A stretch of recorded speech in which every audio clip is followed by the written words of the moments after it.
kú dédé àsìkò yìí ẹ káàbọ̀ sí DIGINAIJA TV. Ẹ wò ó ṣe ti mọ̀ pé àwọn òkè bá wọn hayra tí kò bá lọ́mọ ọnú, bẹ́ẹ̀ ni ẹ bá wa like, follow, subscribe. Orúkọ tèmi ò yí padà, Oyèbánjí Oyindamula. Ṣé gbogbo la mọ̀ wípé Alhaji Kollington Ayinde Kébé Kwara àti Alhaji Sikiru Ayinde Barrister ọ̀rẹ́ tímọ́tímọ́ ni wọ́n. Ṣàlàyé la gbọ́ wípé ìjà bẹ́ sílẹ̀ láàrin àwọn méjèèjì tó fa gbọ́mi sí omi òtó àti ìfi orí ebú ránṣẹ́ sí ara ẹni. Ẹ wo ìjà náà le púpọ̀. Lẹ́nu ọjọ́ mẹ́ta yìí ni ọmọ Barrister àti gbogbo wa mọ̀ sí Barrister sọ̀rọ̀ lórí ìjà yìí. Ẹ jẹ́ ká gbọ́ wọn. Ṣùgbọ́n àwọn ọ̀rọ̀ tá a máa ń gbọ́ nínú àwọn ẹni tó máa ń kọ́ máa ń lé o bí èpè bí àṣà sí bí oríṣiríṣi máa ń wà bẹ́ẹ̀ o. Well, it's just marketing strategy. Marketing strategy. Àwọn èèyàn ló kàn máa ń gbé ọ̀rọ̀ bí ò ṣe yẹ kán gbé.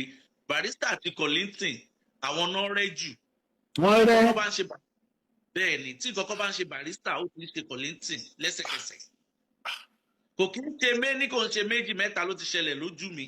Tí mo ti bá sick a ní family hospital lápò wọn jọ Crystal hospital lẹ́gbẹ̀dá lápò wọn jọ.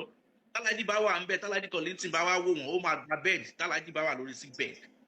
Wọ́n á gba bẹ́ẹ̀dì síbẹ̀. Náà máa sick tó bá ti rí wọn bẹ́ẹ̀ lórí sick bed. Ó náà máa sick tó bá ti dé pé ara wọ́n ò yá. Àwọn méjèèjì bọ́lọ̀ ń ṣe jọ dá wọn.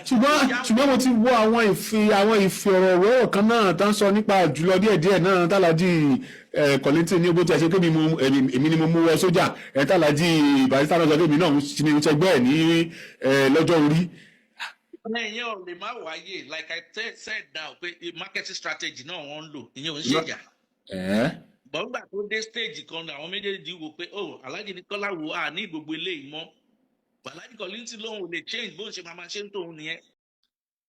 Barrister ti fìdí ẹ̀ múlẹ̀ wípé èlò ohun ìtajà lásán tí àwọn olóyìnbó ń pè ní marketing strategy ní àwọn ọ̀rọ̀ èébú àti ìfi ọ̀rọ̀ ránṣẹ́ sí ara ẹni wọ̀nyí pé ìfẹ́ tó múnádóko wà ní àárín wọn. Ẹ wá ní jù báyìí lọ ní ọ̀sẹ̀ yìí. Ẹ tún pàdé mi nígbà mìíràn. Kẹ́ like, kẹ́ follow, kẹ́ dẹ̀ share. Orúkọ tèmi ò yí padà, Oyèbánjí Oyindamula.